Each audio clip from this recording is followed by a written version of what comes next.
together. Yeah, let me know how you figure that out. I need some pointers. I'm struggling so much this week, man.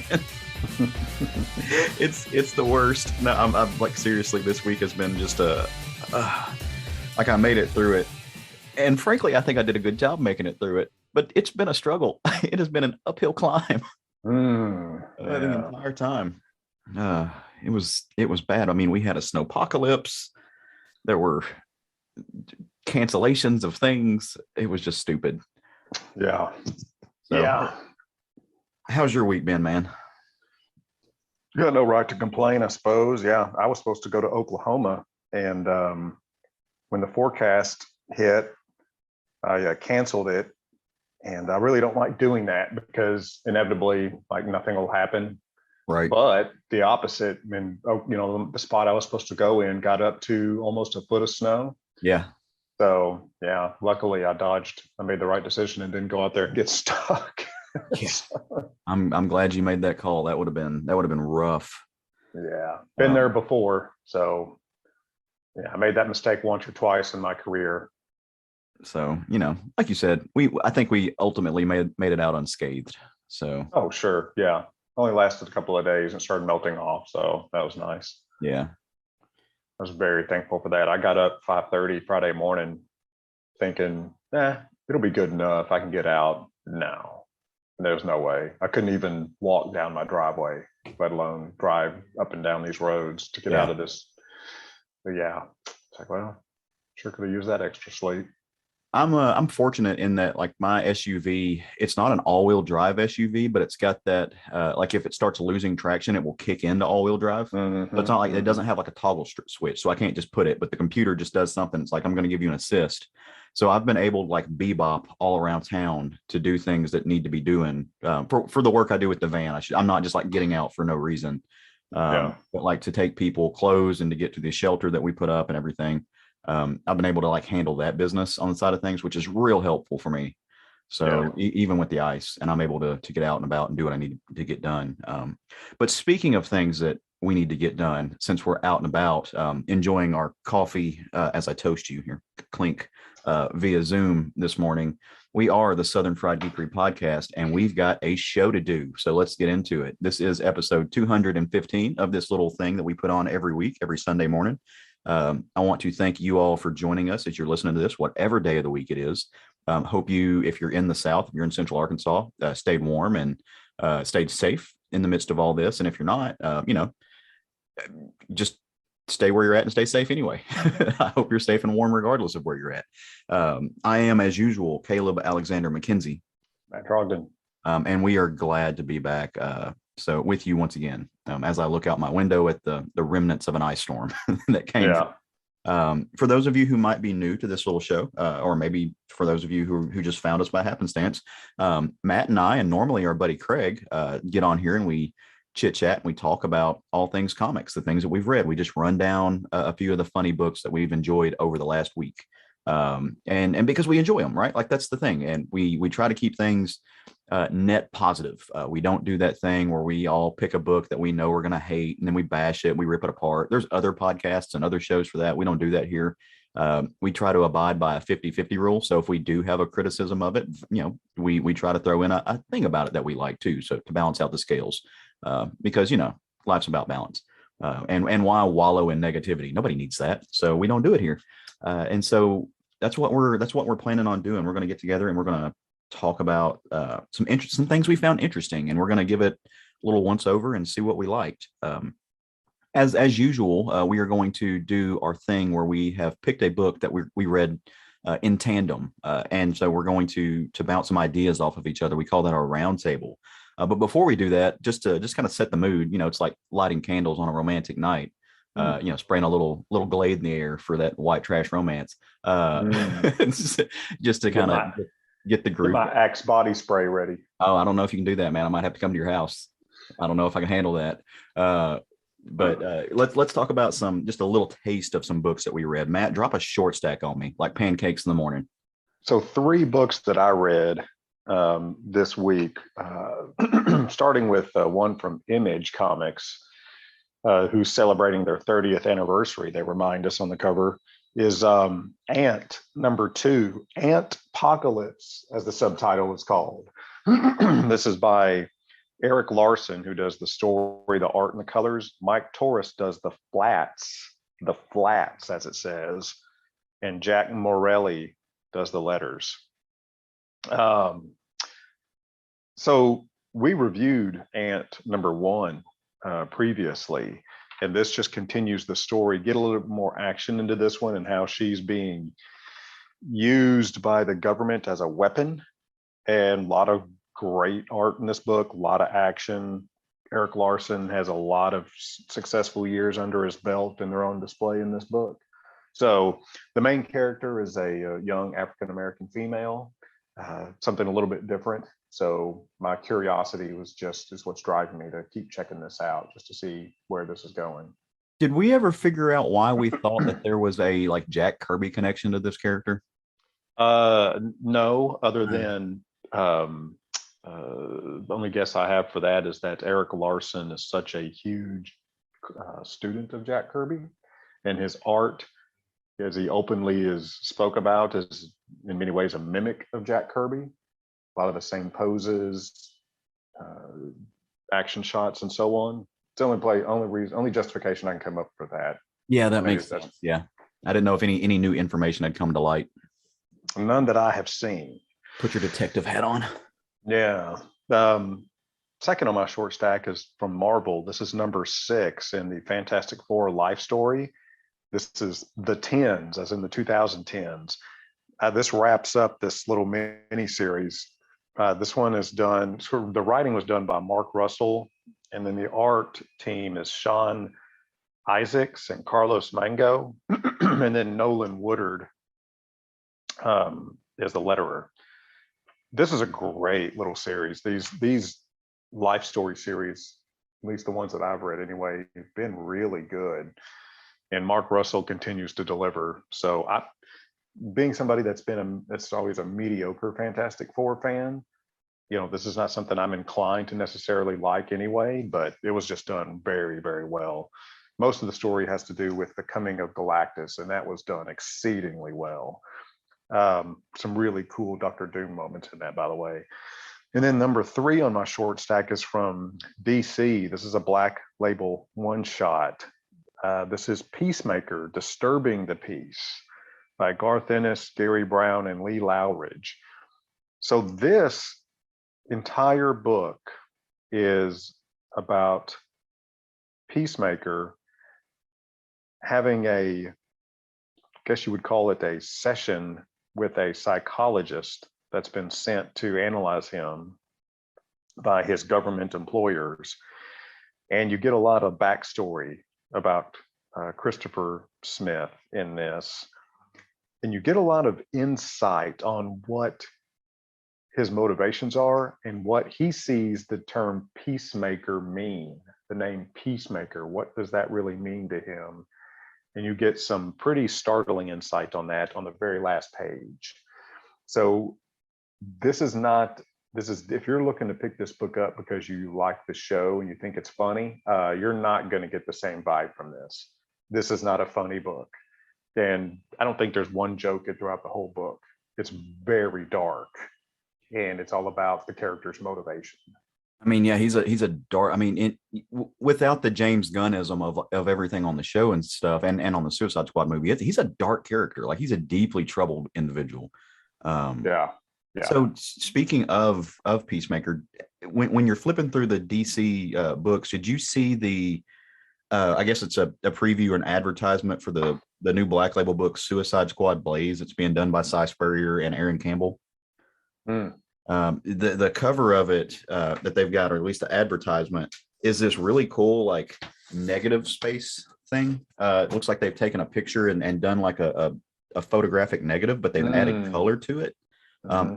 I'm very intrigued by that. Like, I wonder if and probably not, because the interior art very rarely mimics cover art these days, but I'd kind of like to see if that's a thing. That caught my attention. Yeah, I hadn't seen that. Yeah, the cover looks great, and I like Aaron Campbell a lot. Like, he's kind of, he's got a way different style than what that cover is, but you know, you always have to separate the colorist from the line art. So I'm curious to see what they do with that. So are you enjoying that show? Have you been watching Suicide or watching Peacemaker? Oh yeah, it's great. Yeah, really good. I'm super anxious to see how the show wraps up. The one-liners are insane. They crack me up. There's so many one-liners. I'm going to be quoting that show for a long time. All right. Well, so my short stack. I'm going to start off with a book from Boom Studios, and this is number 5 of a series that I didn't know what to think about for the first couple of issues, but there was just something there that like got its hook in me and drug me along, and that's Maw by Jude Ellison S. Doyle and A.L. Kaplan. And so the story is about a lot of trauma and a lot of pain. So essentially there is this women only hippie haven commune set up that, you know, it's very second or third wave feminist, maybe fourth wave feminist, that they all get together. And, you know, these are all people who have been women who have been wronged by men in some sense, but there's a supernatural bent to it. There's, you know, they have taken upon themselves to basically collect their anger, collect their pain, and collect their hurt, and imbue it on a character and turn her into a monster, a source of vengeance. This weird creature with a gaping maw that you know will end their oppressors or something, and it's inevitably not going to work out the way they want it to. But it's a really fantastic story, and something I didn't know about Jude Ellison S. Doyle is that he is a trans man, and so this is a super feminist book about women's pain and, you know, the survival of trauma. That's a number of types of trauma, written by someone who was born and assigned female at birth but has transitioned to male, and so there's like a weird play on what feminism is and can be. So it's intriguing from that aspect. In a much weirder, kind of lighter but different type of introspective note, Black Hammer Reborn number 8 came out like 2 weeks ago, and this one really focuses on Colonel Weird, who is quickly and assuredly becoming my favorite character in the Black Hammer universe. Have you read much of the Black Hammer stuff, Matt? I always forget if you're on this or not. No, no, I haven't. So Colonel Weird is a cosmonaut who travels in between space and time and the everything, and he's insane. Like the man is like knuck and futz. He is just gone and not coming back, because partially is because he travels in between reality. He is untethered, but he's the only one kind of in his madness that understands what's happening. And in the Black Hammer universe, there is this sort of Galactus-like figure called the Anti-God, who's a mix of Galactus and, you know, he's a mix of like all of these Kirby-esque villains who came to destroy the planet, and all the Black Hammer superheroes had to like stop him, and that's what started the whole Black Hammer line. But they thought he was destroyed. Well, in this book, as Colonel Weird goes in between space and these multiverses, like there's one version where he's a gorilla. He's a gorilla Colonel Weird, like that's that universe's version of him. It's hilarious. But he realizes that at the heart of all of these things, the Anti-God is not dead. He's just slumbering. He has entered into a hibernative form, and that's going to have a huge impact on this entire thing. This book is obvious, you know, like most Black Hammer books, is being written by Jeff Lemire, who is just on my Mount Rushmore of comics things. I love the guy. Malachi Ward helps out with this. Matthew Sheehan and Nate Picos also toss in on that creative team. I love all things Black Hammer. If the library editions of this stuff are really helpful for anybody who wants to check it out and catch up on it, highly recommend it, because it's everything that comics should be, because it covers everything that comics can be. All kinds of plots, all kinds of stories. It doesn't tether itself to just being a superhero book, although it isn't. It's a long running homage to all things capes and tights, and comics of all ages, or all eras, I should say. And then last but not least, Matt's going to roll his eyes because I'm going to cheat a little bit, as I'm wont to do. I'm going to go 3 books in one, but I had a lot of time this week because of the snow and everything and that I was doing. So I got caught up on a bunch of comics. Our local comic shop had a mishap, something type of screw up, and didn't get DC comics in for like 2 weeks. So I had like a giant stack of DC to catch up on. And I read Detective Comics, 1049, 1050, and 1051. kind of got caught up on it. This is all being written by Mariko Tamaki, but the 3 issues, 2 of them, 49, 50, were Ivan Rice and Danny Mickey. And then on the 1051, the creative team switched up a little bit. It's still Mariko Tamaki writing, but it is not Danny Mickey writing, and I called myself saving the play so I wouldn't have to do this, but it's Max Rayner doing the art with Luis Hierro on the colors and Adriana Mayer doing the letters. This is really cool because in the Batman era right now, they are switching things up with what Arkham Asylum is. Now there's a thing called Arkham Tower, and there seems to be this new doctor and this new medication that's actually working. Like all of these villains, all that are like psychopaths and mass murderers, are just like happy, and like it's like the medication's working, and like they're just doing, cutting out paper dolls and pasting things, doing arts and crafts.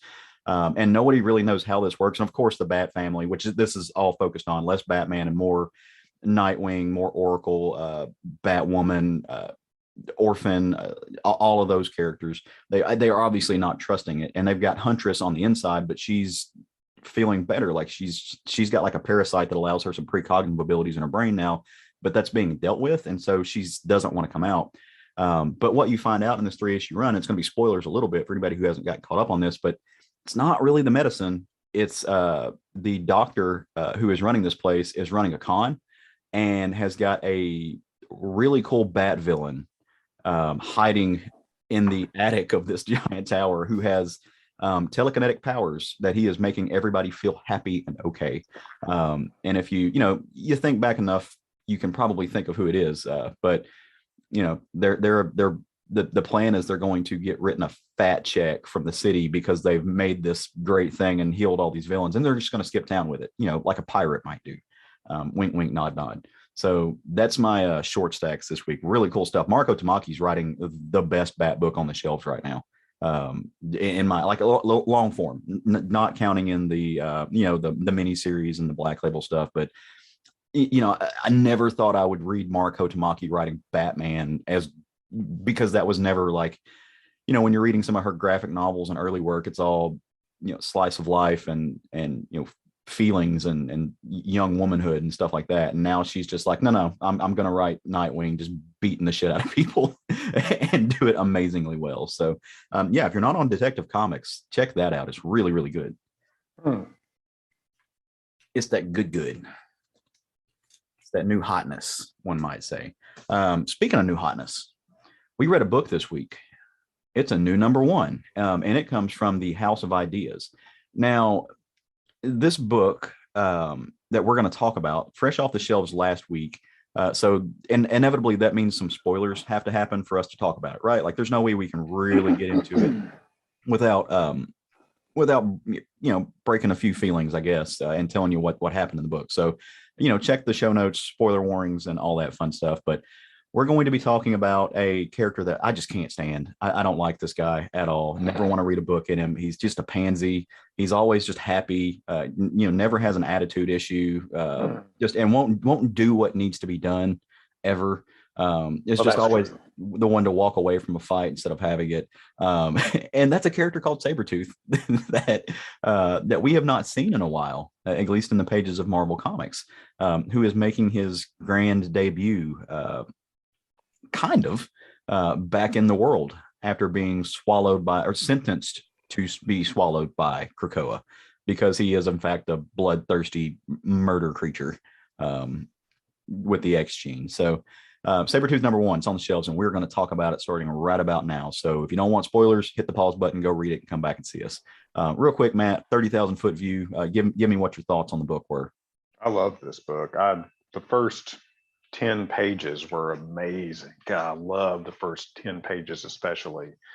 They even expand that into the first half of the book, frankly, because it's a little bit oversized book, which I was very thankful for. I really felt like I got my money's worth. It's a $5 book, and I have no problem with that whatsoever, because I feel like I really got my money's worth out of it, unlike some other $5 books that I'm on the fence of canceling my pull list for. But I digress. So yeah, big thumbs up for this one. No, dude, I agree. This book was, I didn't know what to expect as far as the writing goes. And I think you mentioned this last week. Neither one of us were familiar with the person who's writing this. It's being scribed by Victor LaValle or LaValle. Leonard Kirk, who I think both of us are very familiar with, did the lines.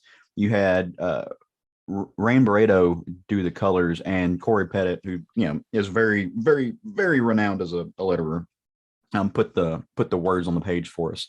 And Tom Mueller did the design. That's part and parcel with the X books right now, because of everything that's spilled out of Hickman's brain has to have some type of graphic design element to it to tie it in, the code letters and all that fun stuff. But the book was clever. It was clever and it's crafty, and it actually threw me for a loop because I couldn't tell what was reality and what was just being presented to Victor Creed as part of this is what you're seeing to occupy you while you're in the quote unquote pit, as you're in this deep prison because we can't let you out. Have you really escaped? Have you really not escaped? Like, what's going on? And it toes the line, or at least it did to me, to really throw me off balance on whether or not I knew what was reality and what was the fiction as it was presented to Victor Creed. The one-liners that this starts off with are hilarious. The way that he describes the book. So it starts off kind of, it starts off in media res. It doesn't give you a lot of history. It condenses it so you get what you need to know that why Sabretooth is here, why he's been buried and exiled, and he isn't able to get out. But it doesn't give you a ton, so it's not unnecessarily filled with exposition, unlike me the last 20 seconds as I flip through and find the page I'm looking for.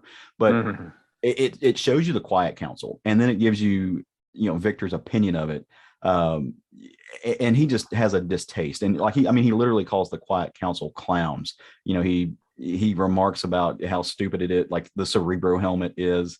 Magneto judging anybody is dumb.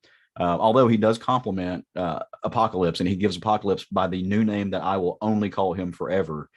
He calls him Purple Thunder, which cracks me up. And yeah, just really fun stuff, because he has no reverence for these people. He has no taste for them whatsoever, other than literally a taste for them. He wants to eat them, and he's just a little bit pissed. So, because Victor is a bloodthirsty, psychopathic maniac who just wants to, FMK everybody, they threw him in a hole and had Krakoa swallow him. And he's in the pit. Now, we don't actually know what the pit is, because Krakoa, it's not just an island, it's a living island. It's a mutant. And so there's this really cool design page where it's like, okay, there's 4 options for what this could be. Maybe the pit is Krakoa's belly, but that's like, does Krakoa really eat? Why does it have a stomach? Maybe it's his butt, which is where the waist ends up, which was hilarious when I saw that. Like, I just kind of snickered and cracked up in real life. It could be his heart, but that's just probably stupid and maybe not. And then it could possibly be Krakoa's brain, for whatever, Krakoa could have a brain. And what does that mean? And why, as Victor's thinking these things, he's like, well, why am I assuming that this island, this mutant, this living land piece even has these parts that maybe conforms to any type of human physiology? And Victor starts thinking these deep thoughts like that. Like, he starts pontificating on these things because he has nothing else to do, because he's just in the pit. And as he's doing this, like, he imagines all the things that he wants to imagine, whether he's hunting down things in nature. There's this great scene where he's envisioning himself, or in real time, he doesn't realize that he's envisioning it, but I think we kind of know that, where he's just getting in a fight with a bear and ripping a bear's face off, and as that happens, all of the mutants show up that he hates, and then he just dismantles them in a really creative way. Victor rips a lot of faces off in this book, be it a bear and or Cyclops. So just like takes his hand and just pulls all the skin off Cyclops's face, and of course that means his visor's gone. So then he uses Cyclops's head to just Cyclops beam the entire team, and he just works his way up and out. Just Nightcrawler does the thing that Nightcrawler does and bamps really close to him, and is going to end it by ripping out Victor's heart, but that doesn't work. Number one, because Victor his healing factor is that's not gonna matter. And also he does his best work when he can put his hands on you. And so that's, it's in this dreamscape, it's a fatal mistake on Nightcrawler's part, and Victor just dismantles that man. And so he wins, right? Like he wins that, but then everything changes, and like there's this like woo X-Files, or not X-Files, just this scene where all of a sudden reality transforms and reshapes himself. The Twilight Zone is what I was thinking of. And he finds himself in an interrogation room. He's wearing an orange, and Cypher is wearing a tweed suit, comes in and sits down, and he has a briefcase that's really just Warlock, and he starts making a deal. He's like, okay, so all of these things didn't work. You've ran out of violence. You're bored. You just keep doing the same things. What if we offer you a contract, and we'll quit erasing your brain, and we'll let you do something else. And you'll still maintain who you are. You're not getting free. We know that, but there's something else that we can do here. We're going to give you essentially your own dominion, which allows the writer to get into this idea, this concept of a philosophical concept of what is prison? What is prison for? Is it restorative? Is it punitive? What does it do? And what should it do? And so it gets into this history of prisons, from the Roman Empire to what is considered a prisoner. Are prisoners slaves? Which for me, as somebody who, law school, Caleb starts realizing this and starts thinking about like the 13th Amendment, and how the 13th Amendment abolished slavery in America except for prison. That's in our Constitution. So you have this break of we still allow slavery in this country, except we just do it under the guise of prison. And so I started thinking about all these things, and it really took this depth.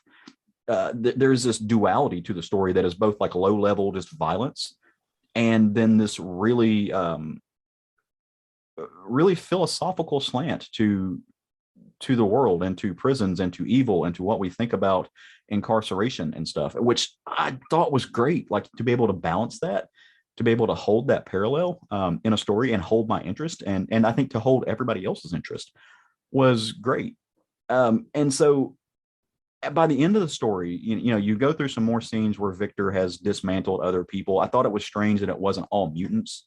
There were some scenes to where it wasn't like he breaks down the Iron Fist, which there's a history there, and so I appreciated it. But I like that was just like, oh, okay. And then we went back to destroying mutants, and also anybody who has any like dog aspects to him. Like he rips apart Werewolf by Night, and Wild Thing, or Wild Child, and all those guys. So he just breaks them down, and then goes into a meditative state.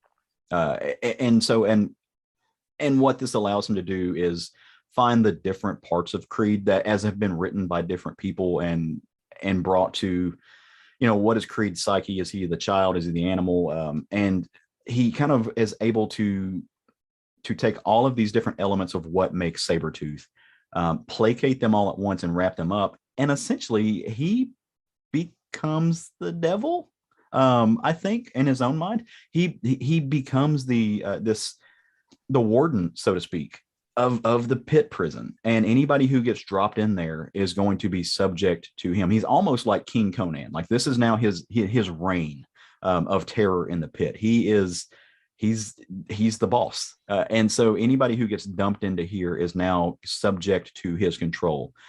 And I think this is the only way that they were able to deal with Victor Creed without actually having him escape, is to occupy him and give him authority in the underworld, or what consists of an underworld to this. But I don't know that it's going to work as well as they want to, because in some way, Victor has been able to, I don't know how to explain it. Push himself out. Other people are seeing apparitions, like in the real world, like Black Tom Cassidy thinks he sees Victor like in the vines, in the woods, in the plants of Krakoa, but then it goes away, and then somebody else sees like an apparition, as if he's, Doctor Strange will project himself in astral form. Somebody else sees the version of that of Victor Creed. So he's haunting the dreams of all these mutants in real time, while he is apparently just lording over the pit as Victor Creed, Satan in charge. And that's where the first issue kind of ends. And so we really don't know how it's operating, but this is a story of both escape and how Victor Creed manages to still be the most terrifying creature, most terrifying mutant on Krakoa while being in a prison pit. So I thought it was fun. And like I said, the duality of the book really, or at least the duality of the way that the writing presents itself was really cool, because I think it handled everything in balance, and I thought that was great. So I enjoyed it. I'm going to end up putting this on the pull list because I like books that make me think. And if you give me an X book that meets my punch, fight, cape type happy place, but also brings in these broader and wider concepts, I think that's the best kind of big two comics, at least. Maybe not the best type of comics, but big two definitely for me in that sense. So wax poetic on it for a second, Matt. Well, so I loved this story. I loved this book. This is a character that at its core, I find super compelling. And I really felt like the core of the character shown in this story. There's parts of the Sabretooth has been used in ways throughout the years that I don't like at all. And most of that has to do with when he's on any kind of team, because that is an extreme stretch for Sabretooth to serve anybody's purposes but his own. And as the leader of anything, you have to compromise and you have to communicate effectively, and you've got to instill leadership amongst other people. And Sabretooth's never going to be a long-term leader of any kind. If he gets some people, like-minded people, he could get them to follow him to some degree, but he's such a selfish, short-tempered, no holds barred character, and I felt like they just captured that perfectly on here. Whenever he is basically, he's living in his own mind with very little restraint, and that's why he's killing all these other mutants so easily, is this is all happening within his own mind. These are just basically fantasies of his that he's living out while he's in this pit of Krakoa. And you compared him to King Conan, and I starkly disagree with that, because he's not the king of anything. He fashioned himself a chair and a crown, and he just kills anybody that comes into his line of sight. He doesn't rule anything. He doesn't have any followers. He's the top predator in his own mind, and he's only there to kill people and leave his mark. So when others come along, the first thing they see is the destruction that he weaves. But in this, people seeing him as or him showing up almost like an apparition, I thought was a really nice touch, because he is like in the next dimension in the realm of Krakoa. So it makes all the sense that Black Tom would see him kind of in the somewhat momentarily manifest in the body of Krakoa, because that's where he's being kept. So I love the artwork in this story. I love the pacing. I love the dialogue. Everything felt right on point to me. I mean, this felt like the perfect Sabretooth story to me. And I really am glad that Leonard Kirk is doing this, because he did a fantastic job in this book. Oh, his lines are incredible. Those panel layouts, the way he did a very classic illustration of Sabretooth himself and all the other characters as well. But I really like this classic characterization of Sabretooth. He just looks so dangerous and so menacing. And it's what we got is a glimpse into the psyche of Sabretooth.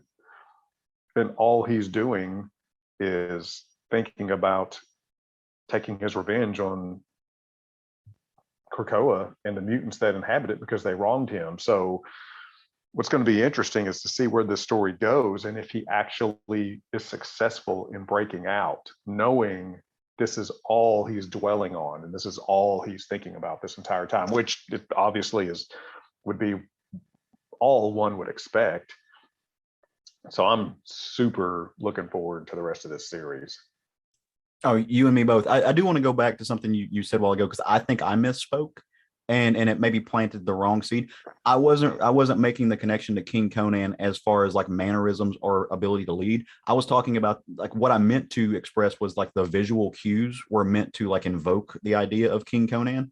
That, you know, because he is sitting there on the throne with like the crown in that like kind of King Conan-esque pose. Later on in the book, you see a version of Sabretooth like standing up with his arms raised. Like it's one of the last pages where he's meant to look like either Mephisto or Loki. So I think they're like, he's got a helmet on that's got little horns too. So I was just picking up on like the visual cues that I think Leonard Kirk was like planting to say, hey, like look at like all these other connections and then compare and contrast them. Because no, I agree with you wholeheartedly. Like he's not trying to gather like allies or anything, because you know Victor Creed doesn't want anything. He doesn't like want to amass. He just wants to murder. Like he like, right. So Yeah. that's all I meant to say is I wasn't like just the visual cues. Like as I was reading, I was like, oh, cool. Like he's using the Conan pose, or he's using the Mephisto pose. I thought that was a neat touch considering like what he's doing and where he's at. But that's, yeah, I can't disagree with anything you just said. Super, super fun. And I really like that Krakoa is struggling to contain him. Even as it's working overtime to keep him occupied. Like Krakoa literally has to make a deal. He has to make a deal with Sabretooth because it's trying to keep him contained. And you know, I remember like closing the last page on this book going, okay, like we've always asked the question, you know, what do you get for the man who has everything? But now they're asking the question, what do you do to placate the man who wants nothing? And that's Sabretooth. He doesn't have aspirations. He just, like I said, he's down for himself and he takes it moment by moment. This is fun. This is really fun. I wasn't expecting this because I think it's hard to write Sabretooth for that. Like, how do you build a plot based on somebody who's not building towards an end goal or end game other than his own freedom? In this sense, like he aspires to his own authority, I think. So I think the thing about the character like Sabretooth is a lot like the character of the Punisher, is he is extremely simple and he's anything but complicated. All this, he is completely motivated by anger and violence. He is a complete psychopath. So I think the only thing that would make a Sabretooth story hard is if you overthink it and you make it hard and you try to give the character pathos. And that's the number one thing I see people do with the Punisher that immediately takes me out of stories, is they give the character pathos instead of writing him as a psychopath. Yeah. And Sabretooth is the same way. And there's been a lot of stories where, you know, Sabretooth's given pathos. And it's like, no, this is not you need to write for a different character because that's not who this is. So, you know, and that's what, you know, in this story in particular, a really good moment that, you know, where Leonard Kirk shines as a cartoonist is this scene where Sabretooth is in what looks to be a interrogation room. And that whole scene was super compelling to me.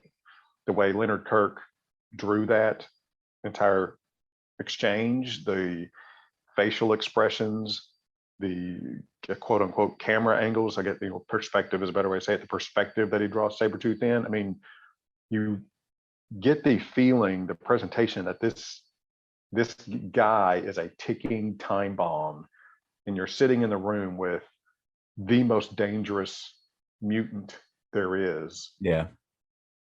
Not necessarily based on what he can do physically, but what his mental state is.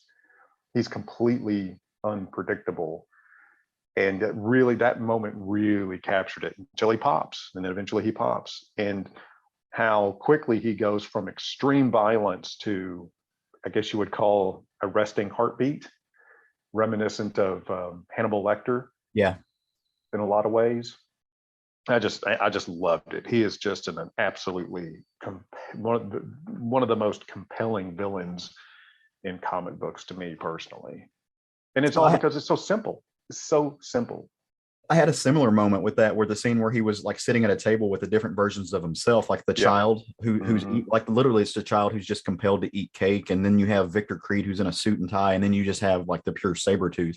But there was another character there that threw me off, and I don't know what to do with. And I'm curious to know if you like, if it connected any dots to you, or what you thought it represented. But in that scene, there is a cat. Like, and he makes a point of it to show the pain, like just a cat. The cat doesn't say anything. It's not thinking things. It's just kind of this beige and black cat. Is that just like a representation of just the pure animalistic notions of Sabretooth, or does that represent something else? Like, I was trying to put myself in the mind of this creator and what that could be. And I'm struggling with it because I think it means something, because the cat's just sitting there, flicking its tail back and forth, watching them. But I don't know. I don't know what that means. I don't know what it's supposed to mean, if it means anything. Do you have any like ideas on that? I mean, the way I interpreted that, I mean, what you're looking into is the different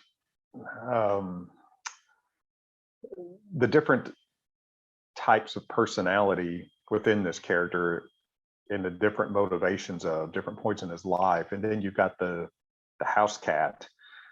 That represented to me is just the pure animalistic nature of his psyche as well. I mean, here you've got three versions of a human being, and then you've just got this docile house cat that's just sitting there watching and observing it all. That's what that's what that represented to me. Yeah, I'm gonna try to like tweet. I'm gonna use that like social media, because we talked about this last week about how social media has put us on, a very tangible connection to these creators. I may tweet at Victor Lavelle here in a little bit and be like, hey, like what did that cat mean to you? Because I would love to see if you and I are right, because that's the only thing I could come up with. But it just, it threw me for a loop. I thought it was interesting, not because it didn't take me out of the story, but it just caught my attention. Like, oh, okay, what is this, and what is this doing? Because I'm also in the back of my mind, like, is somebody planted in there? Is somebody watching Victor Creed? Is like, have they put in a gatekeeper or a caretaker in this to just monitor him? Who is that? I mean, the way the eyes are illustrated of the cat looks to me the way Victor Creed's eyes are illustrated throughout the rest of the book too. That's My brain works overtime though, so of course I'm going back to like former Sabretooth eras of stories, and like one of the characters that he has a more recent, I say recent, like the past 5-7 years connection to is Monet. They had a weird relationship after that whole Axis event thing that made, actually that's the one, I'm going to use the word worked in air quotes here.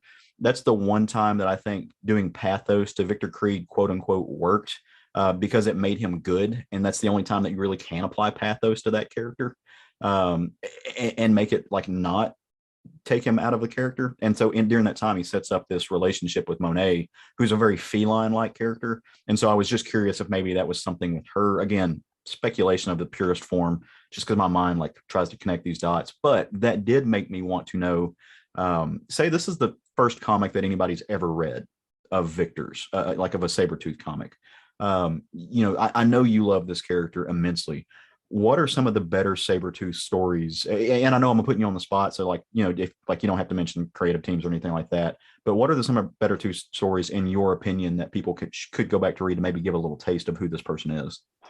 Go back and read the old X-Men Chris Claremont era, where he makes his first, he really makes his first appearance in the mutant storyline. His original appearance was in Iron Fist, like you mentioned, but once Chris Claremont started writing him, I think is where he really started to shine. And I don't know anybody that's ever disagreed with that, frankly, but there's also a great moment in the Wolverine monthly series, the original monthly series.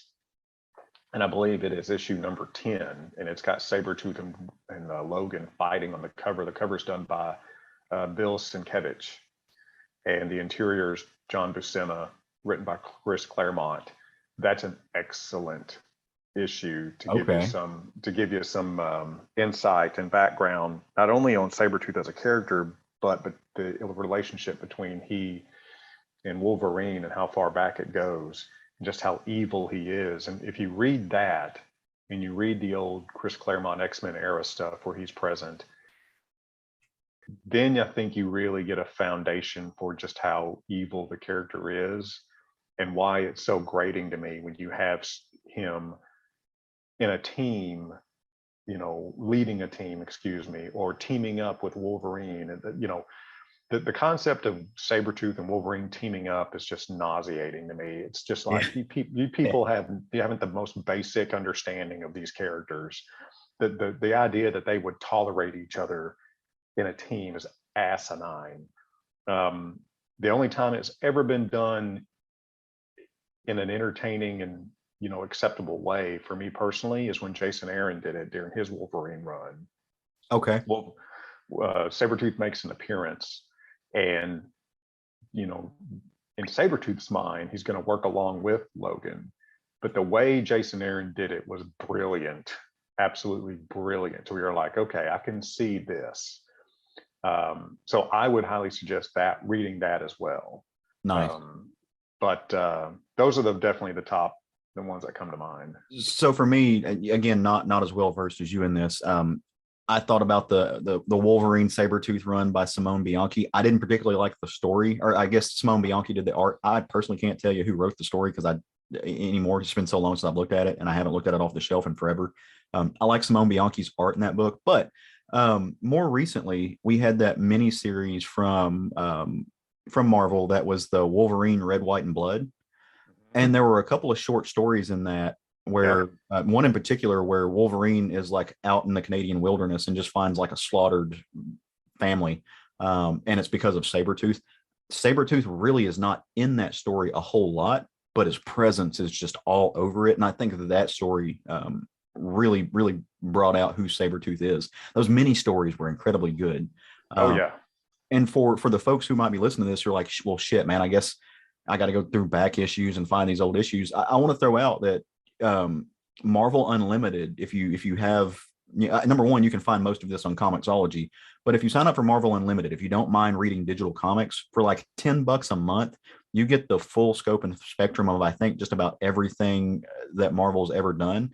And you can search by character and you can pull up Sabretooth stuff. So you can find those Claremont issues that Matt was talking about. And you can find the Red, White, and Blood issues that I'm talking about. You won't own them physically, but you can read those stories for a monthly fee. It's like Netflix. And for some of these old books, that's been really helpful, and like finding stories that I can't find physically, because I don't have time to go flip through long boxes, or I just don't have it. So go check out some of that. I think Unlimited is like $5, maybe $6 a month. Oh, is it? Yeah, I mean, because I looked at that recently. So I haven't signed up. I haven't signed up for it, but I'm going to. Like, I'm actually planning on doing that this week. Yeah, it's very, very reasonable, and you get access to a lot of books. I've noticed because I started looking through that, and I thought about signing up because there's a lot of small publishers that they put on that Unlimited specifically, and then like you said, a lot of old back issues from the big publishers, like you can go back and, like, since Saga's coming back out from Image Comics, you can go back and read that on Unlimited, for example. You're talking about Comixology Unlimited, right? Yes. Okay, yeah. Marvel has their own version of that just for Marvel. It's called Marvel Unlimited, and literally, and this makes it a struggle for people like me personally who are balling on a budget. And if I didn't just like holding the tangible books in my hand, I'd have a hard time not justifying it. But I think they're current up to like 3 months ago. So literally for a monthly fee, you can read everything Marvel has ever published up to 3 months ago that don't have like rights issues to it. But I mean, the Comixology Unlimited too is insane with the stuff that they have. Yeah, I'm looking at that. Yeah. Okay. So there's a lot of stuff.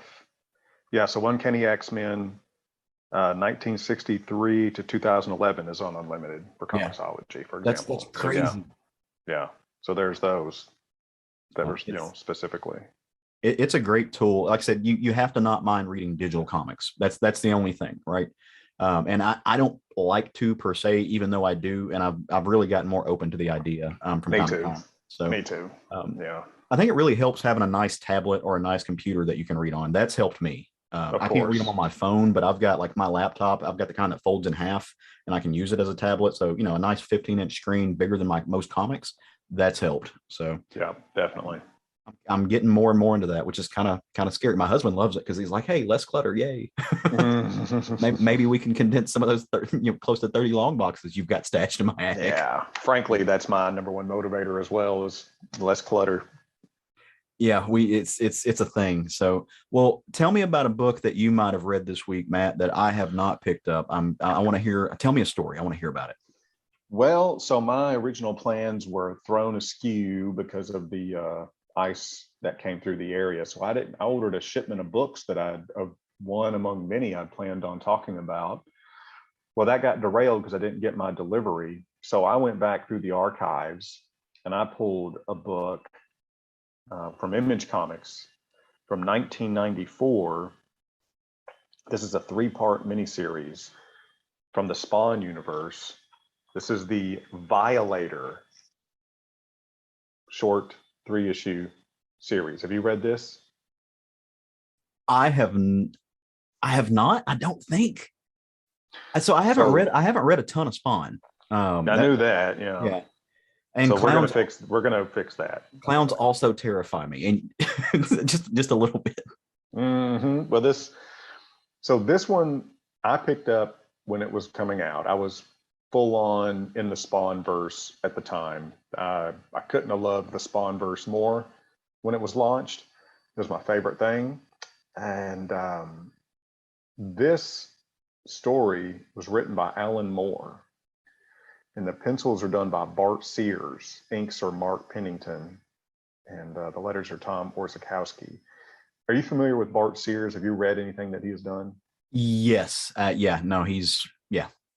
What stories of his have you read? Let me pull them up because I was not prepared. So I'm going to pull up my comics I have an app on my little cell phone that tells me all of my collections. I've got quite a bit of Bart Sears in there. So let me pull that up real quick while you're talking. Most people are familiar with him, I think, from the Man of War, the XO Man of War series. Yep, from Valiant. Yeah. As far as I can tell, that's what he did the longest. Because most of his career, as far as I can tell, he was an art designer, and he did a lot of video game design specifically. So this, I think, was the first thing of his that I ever bought. He was a presence in the Wizard magazine. He had a regular article in the Wizard magazine, kind of quote unquote teaching you how to draw, which to most of us was not very helpful because it was so advanced, and he thought he was dumbing it down for the regular folk, but he's so talented. It's like, nah, bruh, I need a kindergarten version of this. But that's how I was aware of him. Was he did a lot of covers for Wizard magazine. He had that article.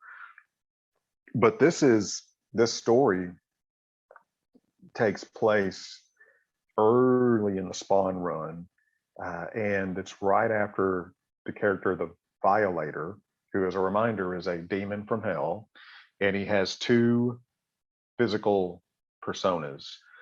One is as the demon, his natural form, and one as a short, obese, and I say short, I don't even think he stands 5 feet tall, which referred to as a clown because he's got this makeup look to his face. You don't know if it's probably not makeup. It's probably more like a skin, actually the color of his actual skin. And he's a very gross character. He's just disgusting. He's got the classic skullet going on. But in this story, for one thing in this story that's hilarious to me is he's wearing a maternity shirt that says baby on it with the arrow. And I just thought that was an amazing touch, just hilarious. I'm cracking up laughing. That's hilarious. Yeah, it's so the story opens up and you get this a lot of this comic is done in first person perspective, Mhm. and it's opened up the first person's perspective. You see, the first page is 1, 2, 3, 4, 5 horizontal panels, and it's all red, and you're seeing the earth. And obviously what's going on is there are demons in hell that are looking at through this puddle of blood, and they're looking for the Violator. And you find out that the Violator is these demons' brothers. There's 3 or 4 of them, you're not really sure.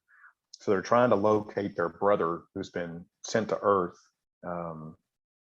to serve the devil's purposes, you could say, in the Spawn universe. What you come to find out is that the reason the way these demons can look upon the Earth, remotely, is they grab a human and open the human up, and as the blood spills, that's what allows them to see onto the earthly plane. So they see the Violator being taken to the docks, old school mafia style, by some mafioso, and he's given the concrete shoes, and they're getting ready to plunge him in for some recent trouble that he has given them. One of these characters is Tony Twistelli that they're serving, which has an interesting real life history. I recommend you Google Tony Twistelli. Okay. And that is, and how that worked out for one Todd McFarlane. But anyhow, there's 4 mobsters. They carry him to the dock. They set him down. They're on the count of 3. They're going to pitch him into the water. And as they count 3, the Violator jumps up and in his teeth snatches one of the mobster's ties, drags him down into the water with him. And then we have a fantastic few pages, panels, where the Violator is dragging, as he's sinking down, he unties his hands, he breaks his ropes, grabs the gun out of the mobster's jacket, kills him, and then swims back up to the surface after shooting the concrete off his feet. And then the story just gets really horrific and really gruesome. And the art in this book is outstanding. The cartooning is outstanding. The action scenes, the layouts, Bart Sears just kills it in this. But this is very gruesome, very violent. Well, word gets back to Tony Twistelli that the Violator has survived. So he calls in a professional. The professional calls himself the Admonisher, a very Punisher-like character. And again, a lot of this, the introduction of this character, a lot of this is done, the first few pages, in first-person perspective. Masterfully done. Man, I loved rereading this book. The dialogue is great. Of course, when I bought this, I didn't know who Alan Moore was. I was a teenager. Right. I don't think I'd read an Alan Moore story at this point, other than the first issue he did of Spawn, which is really weird. Yeah. Really weird. And it was so psychological. Spawn was anything but a psychological book. Spawn was anything but a book you really needed to pontificate. And then Alan Moore did his comic book, and as a teenager, it blew my mind. I'm like, what the hell is going on here? Upon rereading, I appreciate it a lot more and understand it. But this book is by and large dark humor and comedy, and it's legitimately funny. He writes some great comedic dialogue. So the Admonisher is sent after the Violator. The Violator's been stripped of his immortality as part of his punishment. He's trapped in his human form, and he's vulnerable for the first time. So he's learning how to deal with that. But the Admonisher ends up tracking him down at a mall, and he's chasing the Violator through the mall. And at some point, the Violator's brothers make an appearance, and that's where the book ends. Is they have hunted down their brother, and you're really not sure what their motivation is in doing so. I mean, these are demons, by the way, so it's not like you can't assume they're showing up for familiar reasons and they want a reunion, because he's let them down. That's why he's being punished. So what are they going to do with him when they find him? This is a 3-issue series. You can find it on eBay. It's all over the place on eBay. I've not seen it collected. I don't know if it's collected or not, but you can buy the whole series for $20, around that, maybe less. In the single issues, it's it's all done. Something that's kind of interesting. This is before the glossy pages thing started taking over in Image. Mm-hmm. So the page, the pages are the flat matte finish, which I really like a lot better, frankly. I was gonna say I prefer that. If I'm looking at old issues of like the Darkness or Witchblade, the stuff that I really enjoyed from that era, it's all that matte stuff, and I preferred it a lot more. Yeah, but it's dark. The whole thing is, dark in tone, dark in color. Physically, it's a very dark book. Interestingly, Bart Sears only does the pencils and the inks in the first 2 issues. Then Greg Capullo is given the 3rd issue to wrap it up because Bart Sears was dragging his feet, and it's quite something to it's quite something to say that he was moving too slow for an Image release schedule. I mean, if you're moving too slow for an Image release schedule, you're moving really effing slow, brother. Which is a shame because he did so well in this. He just did so well. Greg Capullo is no slouch. No, there's no doubt about it. Greg Capullo is a master at what he does. Yep. But we just get so little Bart Sears and all. That's the reason I hate that he didn't get to finish it. It's just because we get so little of him, and especially at the time.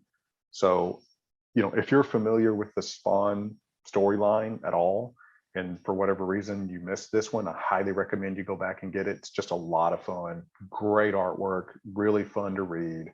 And in the back of this issue, something else I didn't appreciate when I was a teenager is you get some behind the scenes type work. Alan Moore is famous for doing thumbnails with his scripts, and you get Alan Moore thumbnails in this, and you get to see his scripts in the back as well. So that's a really nice touch. I can imagine as an artist, and I'm not saying this as an artist because obviously I'm not one, but it is probably 9 times out of 10 annoying when you get writers who give you thumbnails, because I've spoken to some artists and they don't like doing that. Like you just tell me on the script and I'll make it.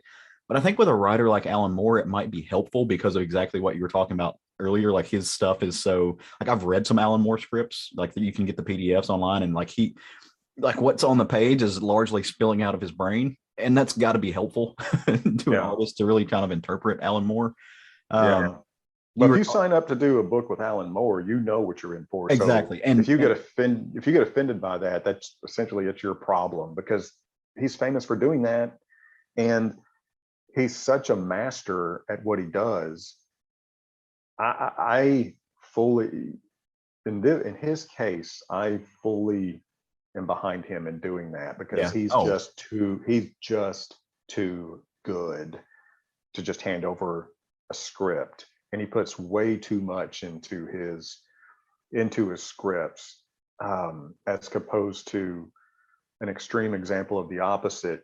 Not that he doesn't put so much into his scripts, but Garth Ennis is famous for giving absolutely next to zero art direction whatsoever. Yeah. And everything is bare minimum, and he leaves it up to the artist to do all of that. Well, and more contemporary Warren Ellis, half of his scripts are just they fight. Yeah. So there's a place for both. And I definitely, but Alan Moore is just, I don't know, man. Alan Moore, in my opinion, is his own category. Well, and the way he writes is so different. I think thumbnails or anything, if he doesn't do the thumbnails, I think the chances are way too high that the story is going to be lacking his intent. Yeah. I mean, Alan Moore's the GOAT, right? Like name a person that's a better comics writer. You're not going to. He's the GOAT. So like I said, 9 times out of 10, an artist is probably like, oh, just please don't do that. But when it's Alan Moore, you're like, thank you. Thank you for these thumbnails. I appreciate it. That's going to help me out. You were talking about Bart Sears being slower. I think that's probably why he went to just doing covers after the mid 90s, getting closer to the 2000s. Some of my favorite covers by him were the Turok covers from Dynamite after they took it from Valiant. Those are really cool. But you were asking me where I know Bart Sears from. By and large, mostly it's from the Justice League Europe stuff. That was some really great stuff. He was on a lot of that. I did read those Turok books from Dynamite because I, got hooked into Turok when they put out the Nintendo 64 game. Obviously, like you said, I've got a lot of the Valiant Manowar stuff. He did a series with he did a series from like this little underground indie publisher that I wasn't. It's called Alethea or Athleta Comics. It's called The Protectors. That somehow, for some reason, he did with Ron Mars. And I guess I picked it up because of Ron Mars, but I didn't even remember reading this, and I've got it in my collection. It's like a 6-issue series. And so for some reason I've got that. That was interesting. But no, he's definitely one of those artists that I love seeing what he did on the page. He's a little dated now. He's of that era. You had artists like Greg Capullo that I think flexed a little bit more and were able to get out of that, really 90s vein, where I don't think Bart Sears did, but it's really great to look at. And his, we always talk about art being kinetic, and his art is very, very kinetic. So that's mostly where I know him from. Did you know that he did a pertinent to earlier conversation, he did a Sabretooth miniseries? I remember seeing the covers for it, but I didn't read that one. Yeah. But I do remember the Sabretooth covers specifically, because he even did some again for Wizard. He did some Sabretooth covers. Yeah, it was a 2004 book that he did the art for as well. It was written by Daniel Way, who I think is Gerard Way's brother. Oh, really? I think so. I could be wrong about that. I'd have to double check. But both of the My Chemical Romance guys have written comics. Obviously, they Umbrella Academy being the most famous one. So, yeah, man, nice. Got me looking at old books. Way to celebrate the 30th anniversary of Image there. By the way, right. Low-key did that. That was awesome. Had I had the forethought and not had been exhausted all week, I might have done something similar. But I did not. I read a book that's a newer book. It's actually the second chapter, second volume, second iteration of a series that I really like and I've spoke about before. It's from Dark Horse Comics. And it was actually my book to look out for next week. It was what I set the menu with. It's Manor Black, Fire in the Blood. This is written by, I'm going to say created by a number of people, all of which who have teamed up in the past. This is almost like for me, kind of a who's who of storytellers, because it's being written by Cullen Bunn and Brian Hurt, who, did The Six Gun together, which is an amazing story. If you've never read that, remedy that. It's great. It's got some of the colors and lettering by one of Cullen Bunn's longtime and one of my favorite artists of all time, Tyler Crook, who did Harrow County and has done a ton of stuff, and is one of the best watercolorists in the game. And then the lines are done by Brian Hurt as well.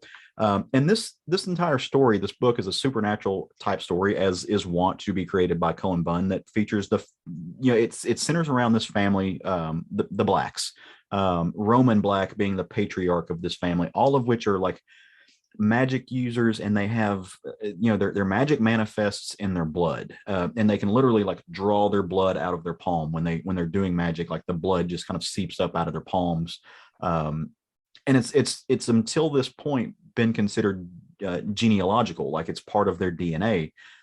In the last story, they found this young girl who was most of this family's white, by the way. I should say that they are Caucasian individuals whose last name is Black, and they're led by Roman Black. But they find this young African-American girl who the power manifests in. And of course, it throws this family all askew. None of them know what to expect. They're all a little bit jealous because, they're all similar to a current show that I'm watching on HBO called Succession. They're all waiting for Roman to bequeath them the reins to this power. They can all use it a little bit, but because he's a patriarch, he seems to have the reins on it. He seems to control the majority of it, and they all expect and want it to be passed down to them. So, while he's got this young woman that he's teaching how to manifest the fire or how to manifest the power and control it as fire, they're all up in the Black mansion, watching out the window, plotting, being pissed, being jealous, really wondering what's going on and who this interloper is. And maybe some machinations are going into that. But that's in fact what Roman Black is doing. He's got this young girl down in the courtyard, and he's trying to teach her how to harness his power and control this fire that it manifests in. And she ends up setting the forest on fire, but she can rein it back in. So NBD, no big deal. But the rest of the family really doesn't like this. But as I said, in the first book, we didn't get a lot of the history of this family and who these people are. And again, I say that this power is historically passed down in the blood. It's of the blood of this family. And so this book gives you a little bit of Roman Black's history. And it shows, and I love when Cullen does this, especially with when Tyler Crook is involved, because he's been doing this in Harrow County, or at least I should say the Tales from Harrow County with some of those characters. It gives you some like backstory and gives you some insight into history.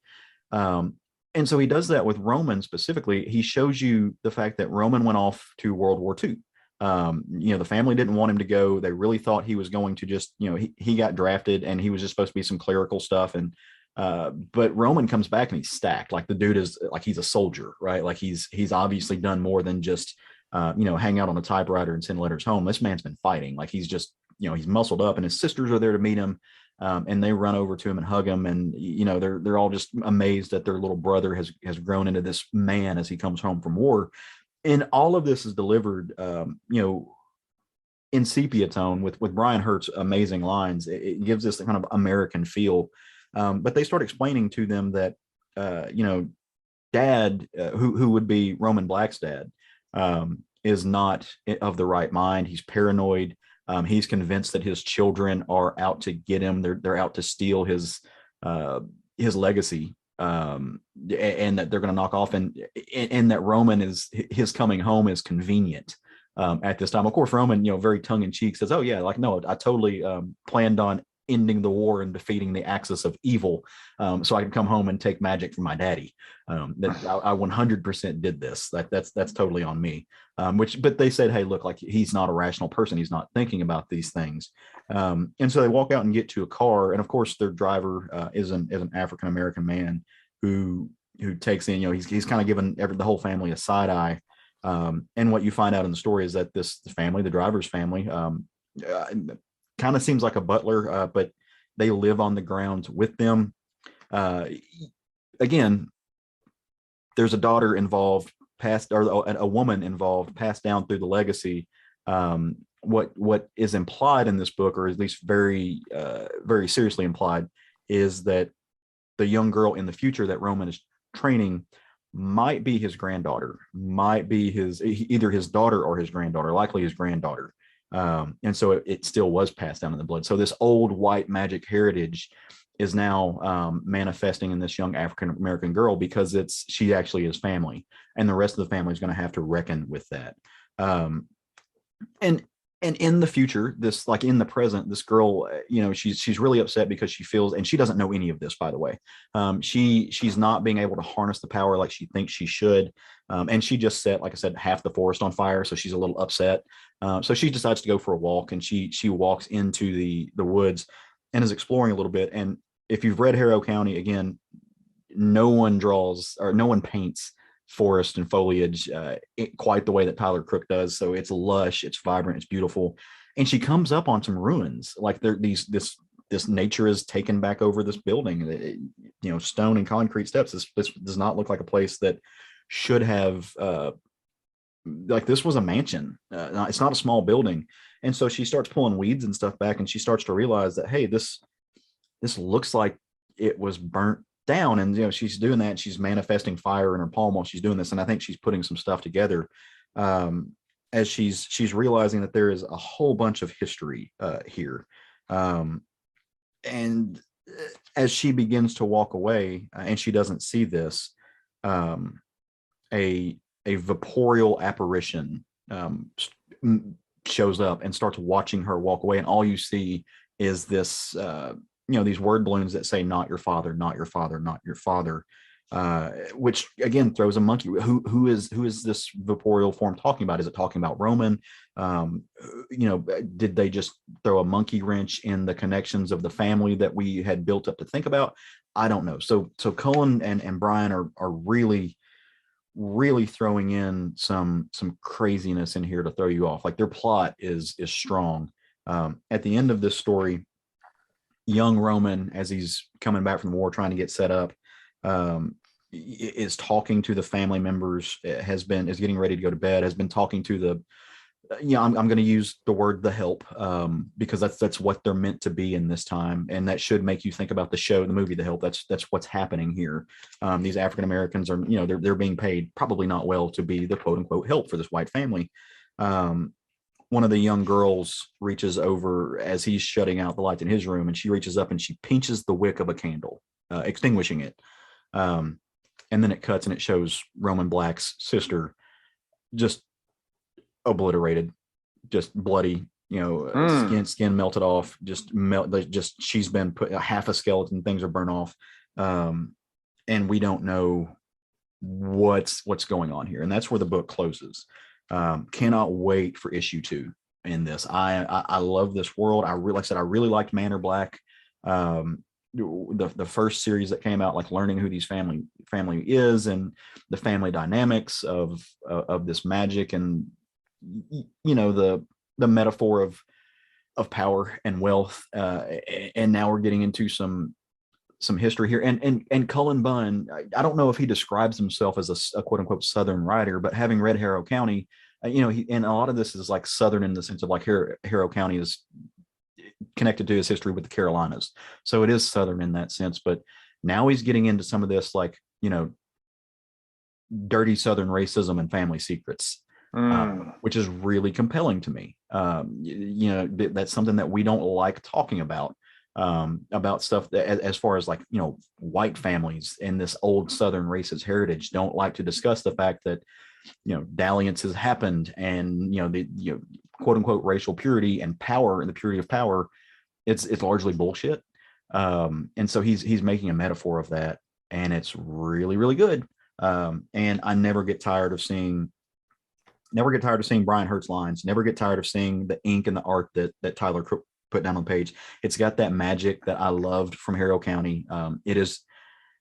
I like Southern stories. I like depictions of swamps. I like depictions of the forest as I see them, not these lush giant redwood sequoias that you see on the West Coast and stuff like that, but these vine covered, moss drenched willows, these, this images of what the forest that I grew up in and around in. It's neat seeing that depicted on the page. Because when I think about those places, I do think, the forests I grew up in were wet. They were swampy. And watercolor, I think, is the perfect way to depict those places, because it is a very fluid environment, and they just nail it. They absolutely nail it. Whether or not it's in the colors or the black and white pages that he does, that as he's talking about Roman's history in the past, who, by the way, Brian Hurt draws an amazing, like, decrepit old man, like an amazing depiction of that. Like I said, new series, check out Manor Black. The first series, I think it was a 5 or 6 issue story. Get caught up on it if you haven't, and then pick this up as it's coming out. It's really, really good. It is a beautiful story, beautifully depicted story, and I don't know what's happening. Like, the plot is not, I know what's happening. I don't know where it's going. The plot is curious, and I like that. So it's not just necessarily straightforward. He's planting some seeds, playing with some breadcrumbs, and I'm down for it, because Cullen is a very prolific, very creative person, but stories like this is where he shines. Yeah. And I'm down for it. So really, really enjoyed that. Did you read the first series? I wasn't sure if you did. No. It's fun. I think you would find it interesting. Also blood magic. So fun stuff. So that's my book. That's going to wrap it up for me. And I think that's going to bring us close to the end of our little show here. If you have enjoyed this, as always, I want to invite you to, dear listeners, to come to our Facebook group, our Facebook page, and join it and talk about what you're reading. I try to do a good job of posting panels on our Instagram and our Facebook page and our Twitter page. But if you're on Instagram and Twitter and you've left the Facebooks, number one, I don't blame you, because it is what it is. But maybe you just like looking at things. We're at SFG Podcast on Twitter and Instagram. You can shoot us an email. We're southernfriedgeekery@gmail.com. we would love to hear from you. But we would love to build, we would love to invite you into our community, because that's my favorite part of like comics culture. As toxic as it can be in other places, the world that we live in and the areas that we kind of hang out in, we don't let it get that way. It is a friendly place and it's a place to explore thoughts and ideas and to appreciate the medium that we know and love. And it's also a really cool place to get information about some Kickstarters, some indie books that some friends of ours are doing. They're posting Kickstarter books on there all the time. You can find new stuff to read and support those guys because it's, they're working hard on it, and we appreciate that. So, got any final thoughts, Matt? Anything you need to wrap up? No, I don't think so. Well, let's look ahead. Let's shine up the old crystal ball and find out what's coming out next week that we're going to hedge our bets on. We're going to, we're willing to bet, having not read these, that these are something that we're going to find interesting and that you might as well. But tell me about a book coming out this next week that you're gonna pick up, buddy. I'm definitely going to pick up from Marvel, Maestro, World War M. This is from Peter David, Herman Peralta, and Carlos Pacheco.